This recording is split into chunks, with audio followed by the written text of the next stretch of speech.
asalaamaaleykum mbokk yi ni suuf si Daaray Technologie ñu ngi leen di gërëm te di leen jaajëfal dal leen ak jàmm si seen nouvelle vidéo alors donc bu dee passé amoon nañ des problèmes par exemple pour la modification boo xoolee par exemple fii bu ma sélectionné mu ngi ajouté mais par exemple fii bu ma ajouté nii bu ma cliqué par exemple yéen a ngi gis par exemple du modifier dara alors donc on va essayer de contourner si vidéo bi ñu corriger par exemple loolu taf-taf alors donc lu may def pour contourner ce problème damay xam nga lii dafay permettre de faire la modification donc da nga koy jox clé valeur n'est-ce pas mu daal di sélectionner note bi nga xam ne moom moo am clé bi daal di koy remplacer par la nouvelle valeur maintenant au lieu may def lii damay def par exemple autre chose donc comme amoon naa méthode boo xam day permettre supprimer ak méthode boo xam day permettre ajouter ñoom ñaar rek lay après moo gën a yomb n'est-ce pas fii damay supprimer note bi dama koy def par exemple delete note n'est-ce pas tout simplement parce que boo demee si delete note lan lay def delete note dafay xool est-ce que da ngaa sélectionné yu bari bu dee da ngaa sélectionné yu bari yi nga sélectionné mu supprimer leen bu dee par exemple benn bi nga sélectionné benn boobu lay supprimer boo xoolee loolu lay def fii benn bi nga sélectionné donc benn bi nga sélectionné moom lañ def par exemple c'est item selected du coup ça tombe bien fi bu ma appelé delete note donc bi ma sélectionné moom lay supprimer léegi dama koy supprimer ba pare ajouté waat ko mais pour ajouté waat ko damay appelé tout simplement add note donc fii nii laa koy defee mais boo xoolee aussi add note li muy def aussi c'est la même chose je pense que c'est est-ce que add note laa ko wooyee add note laa ko wooyee fii boo xoolee add note aussi dafay jël par exemple vérifier ba xam li vidul bu dee vidul par exemple mu jël titre ak contenu bi n'est-ce pas automatiquement daal di koy ajouter daal di après par exemple la liste donc fii boo xoolee jarul sax may appelé waat get a list fii nii si suuf jarul ma koy appelé parce que appelé nañ ko directement par exemple si add note donc ñu testé lool donc damay supprimer ajouter kon supposons que par exemple ma daal di def comme ça ma daal di def par exemple du contenu ma cliquer sur ajouter ma sélectionné ko cliquer sur modifier tout marche à la perfection ma def ay V léegi fii damay cliquer sur modifier n'est-ce pas normalement dafay supprimer S bi ba pare dafay supprimer carte bi daal di koy ajouter waat léegi bu ma cliquer fii le titre et le contenu doivent être obligatoires maintenant pourquoi mu may afficher lii parce que tout simplement en fait boo ñëwee si add note li nga fa fekk par exemple si suuf dafay appeler get all note léegi si get all note dafay reset formulaire bi avant muy def par exemple quoi que ce soit day reset formulaire bi léegi le fait que muy reset formulaire bi lii moo tax par exemple mu naan la le titre et le contenu sont obligatoires parce que bu ñëwee fii di appeler add note day ñëw fii par exemple bu ajouter note ba pare day appeler get all note alors que si biir get all note dafay modifier formulaire bi dafay réinitialiser dafay effacer par exemple données formulaire bi léegi avant muy modifier si lay effacer données formulaire bi loolu moo tax mu problématique par exemple fii boo xoolee modifier dañuy appeler delete ñu supprimer léegi ñu ajouter léegi si ajout boobu noonu yéen a ngi gis bu ñu ajouter fii yéen a ngi gis ajouter na léegi après fii dafay modifier dafay appeler get all note bu ajouter fii dafay appeler get all note mais bu appeler get all note dafay effacer les formulaires loolu moo tax mu naan ma par exemple c'est obligatoire donc pour que ma bañ a am erreur boobu damay effacer tout simplement reset forme bi nga xam ne moom laa defoon ci get all note alors donc fii ma actualiser ma ajouter beneen donc comme ça ma daal di cliquer ma ajouter ko ma sélectionner ma cliquer sur modifier oui yéen a ngi gis fii ma def ay V pour différencier ko normalement ma cliquer sur modifier yéen a ngi gis boum mu ngi koy modifier à la perfection donc mu ngi continuer de marcher mais je pense que donc tout continue de marcher hein donc si on supprime par exemple là ça marche n'est-ce pas si on supprime par contre ici il y a un petit problème parce que boo xoolee fii benn rek lan sélectionné bouton modifier bi daf yoroon nekk donc je sais pas si gis ngeen ko bon j'actualise pour wanaat leen ko donc fii bu ma ajouté yéen a gis bu ma sélectionné benn yéen a gis ñaari bouton supprimer et bouton modifier bu ma sélectionné les deux bouton supprimer rek moo fi nekk ça c'est logique parce que on peut pas modifier deux éléments en même temps donc fii bu ma désactiver yéen a gis bouton modifier mais loolu du problème bi mooy bu dee dama supprimer benn bi ba mu des benn xoolal bu ma cliquer benn bi bu ma cliquer benn yéen a ngi gis je pense que ici je supprime ça je vais ajouter et je sélectionne je modifie bon je pense tout à l'heure j'ai ce problème là je sélectionne et je vais faire comme ça déjà fii rek c'est pas bon donc formulaire bi dafa waroon a vidéo donc mais bon loolu moom c'est pas méchant donc je clique ici sur le plus il m'a sélectionné benn ñaar yëpp ñooy ñëw léegi ma supprimer benn rek moo fi des normalement bu ma cliquer fii ñaar yëpp ñoo waroon ñëw gis ngeen ça c'est un problème donc bu ma supprimer fii benn rek mooy ñëw c'est ça qui n'est pas normal normalement ñaar yëpp ñoo waroon ñëw parce que benn rek laa sélectionné alors lan mooy problème bi exactement boo leen xoolee bu baax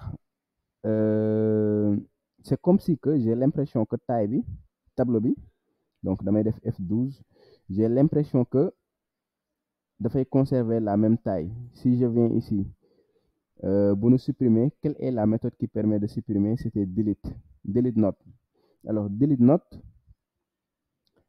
bon pas delete note je voulais dire mais la méthode qui permet de get checkit élément bi nga xam ne moom lañ sélectionné get élément get item checkit boo xoolee get item checkit lan lañ ko waxoon da nga ko wax par exemple ni ko buñ sélectionné benn élément lui il se base sur la taille c'est-à-dire day vérifier fii est-ce que taille bi c'est supérieur à 1 bu dee taille bi c'est supérieur à 1 mu daal di afficher bouton modifier bi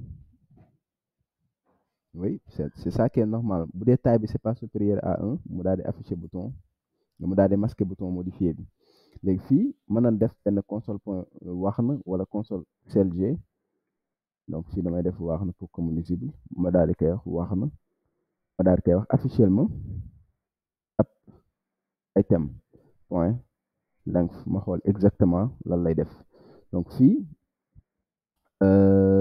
ma actualiser donc ma effacer ces éléments bon fii éléments yi dafay afficher toujours parce que resetuma formulaire bi mais après on va gérer ça donc fii bu ma ajouter benn élément ma cliquer fii bu ma sélectionné mu ni ma 1 la benn laa sélectionné bu ma sélectionné waatee mu ni ma 2 laa sélectionné yéen a ngi koy gis fii bu ma décoché fii mu ni ma 1 laa sélectionné jusque là tout est bon mais bu ma supprimer bi gisoo bu ma sélectionné fii mu ni ma par exemple 1 laa sélectionné bu ma désélectionné 0 laa sélectionné bu ma sélectionné 1 laa sélectionné donc jusque là je pense que tout est bon hein? Et par contre fii yéen a ngi gis amul benn bu ma sélectionné moo ngi wax 1 laa sélectionné ba léegi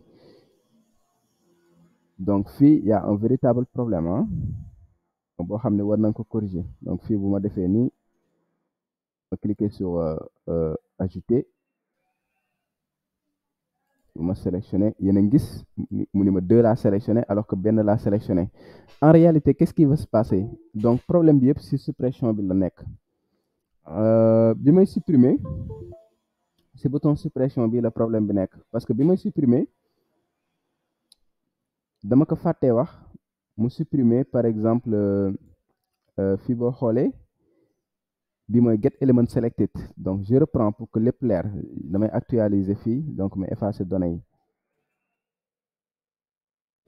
fii par exemple supposons que ñaari affaire laa am ñaari élément bu dee ñaari éléments yi tant que supprimé woo amul problème boo xoolee bu baax fii bu ma coché danaa ma benn élément laa am fii bu ma coché mu ne ma ñaari élément bu ma décoché mu ne ma benn élément nga fi am bu ma décoché mu ne ma 0 élément tant que supprimé wu amul affaire yi amul problème mais bu ma sélectionné ba supprimé foofu la problème yi di démarrer parce que fii mu ngi naa ma benn laa sélectionné alors que sélectionné gu ma dara donc bu ma coché fii yaa ngi gis mu ni ma 2 laa sélectionné alors que benn laa sélectionné donc suppression bi moo nekk problème léegi suppression bi lan moo tax mu nekk problème c'est normal parce que fii boo xoolee get element selected bi dama ko waxoon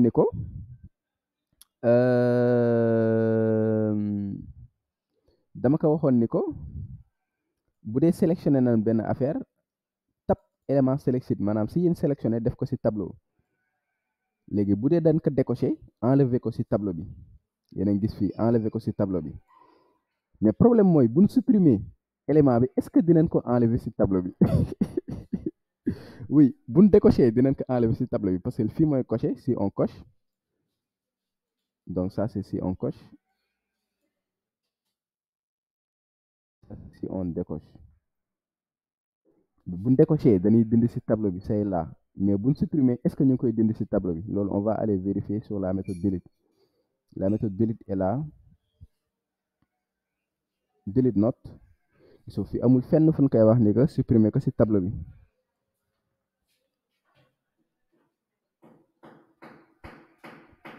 note bi la ñuy supprimer. On supprime la note, mais on ne supprime pas dans le tableau. Donc, avant de supprimer la note, on va supprimer ce tableau. Par exemple, nous avons l'élément. Donc, ici, nous avons l'élément, mais item selected. Item selected, nous avons récupérer la position, nous avons supprimer sur le tableau. On supprime l'élément.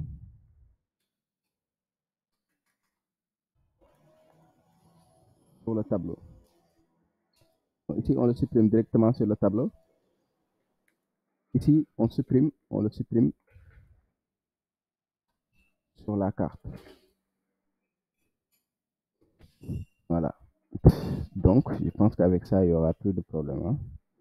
Bon, déjà, si vous actualisez, bon, j'aimerais bien appeler recette. Donc, comme finalement appelé on get a note, donc je vais appeler recette FRM pour que moi gère ce truc-là. Voilà. Donc, si je vais juste enregistrer une affaire comme ça, donc j'ajoute. Je pense que vous me supprimez. Oui, vous me sélectionnez. Il me dit toujours 2. Donc, il ne l'a pas supprimé.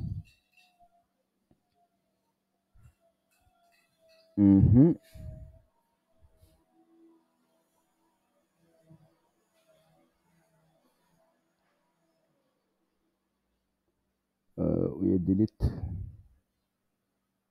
note.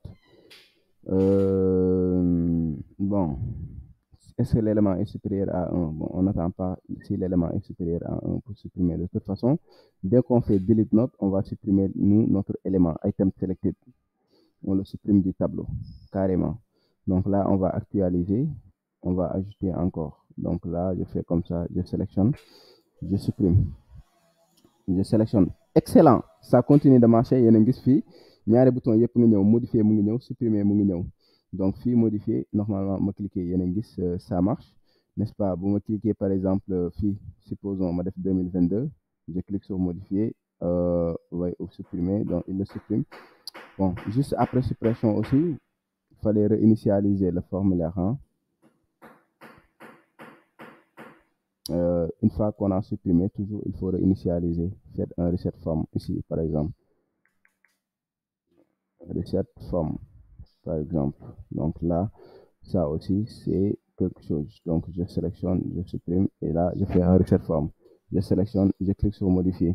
Maintenant, regardez. Le problème, c'est que si je fais 2022, normalement, et que je clique sur, c'est ici, hein, c'est pas ce modifier là, mais ce modifier là. Donc, on devait avoir, par contre, le reset form risque de nous poser problème. Hein. Si je sélectionne comme ça, je clique sur modifier. Fi madef www, je clique sur modifier tout à l'heure. Le titre et le contenu sont obligatoires. C'est le reset form que j'ai appelé quelque part. Je ne sais pas où je l'ai appelé encore. Mais reset form, bon, on y pose problème. Reset form. Je l'ai appelé ici. C'est ça qui nous pose encore problème. Donc, m'a ajouté ni. Donc, le reset form, il faut le faire intelligemment. Donc, fi modifier ni, je modifie fi www.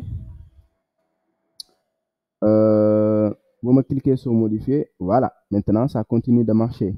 Maintenant, l'ICDS, moi, reset form, il faut réfléchir maintenant. Fi,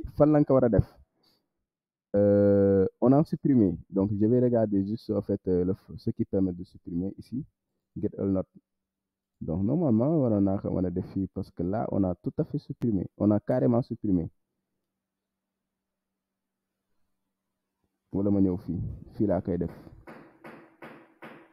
Je mets ici un reset form pour que mon impact. Ici aussi, quand on actualise, mais c'est pas méchant. Donc là, je fais comme ça, je clique sur ajouter, je clique ici, je clique sur modifier, et là, je mets DO, je clique ici sur modifier, et voilà, il le modifie. Ça continue de fonctionner à la perfection. Donc, ça m'a gagné, tout continue de fonctionner à la perfection. Là, on peut ajouter des éléments, n'est-ce pas? On peut sélectionner ici pour modifier cet élément-là. On peut mettre des informations, modifier.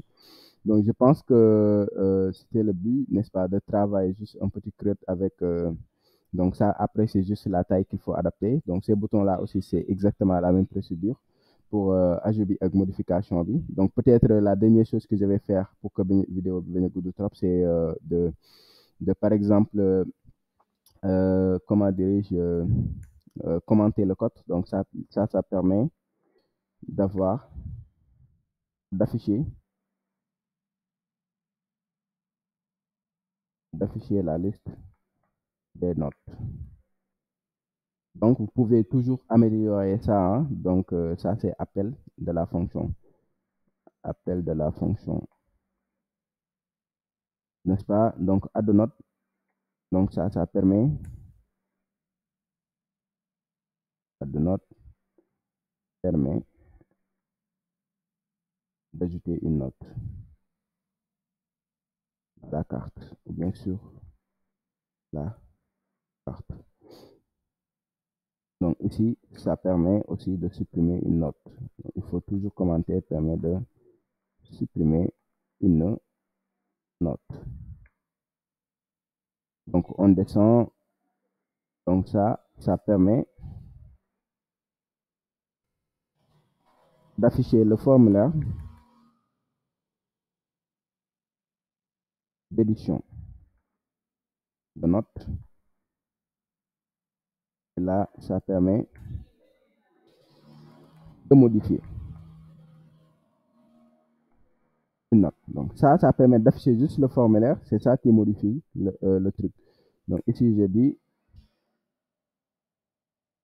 permet d'afficher un message d'erreur ou de succès. D'accord, donc ça, je pense que ça permet, ok, donc on l'avait dit. Voilà, donc ça permet de réinitialiser le formulaire. Donc, d'ajout, édition. Voilà.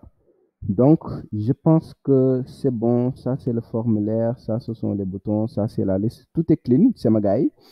Donc, index.js aussi, bon, tout est clean, hein. Donc là, je pense que c'est bon pour cette vidéo. Donc, vous pouvez toujours améliorer ça, hein, pour tester votre truc, etc. Si vous avez compris et tout ça. Donc, l'idée, c'était ça, en fait, de travailler ensemble. Nous avons des erreurs, on le corrige ensemble, etc. et tout ça. Donc, sama gars yi noonu la rek, avec la pratique vous allez apprendre beaucoup de choses di ngeen am ay erreurs après vous allez améliorer. Donc kon ma jox leen rendez-vous si beneen vidéo si yeneen leçon incha allah.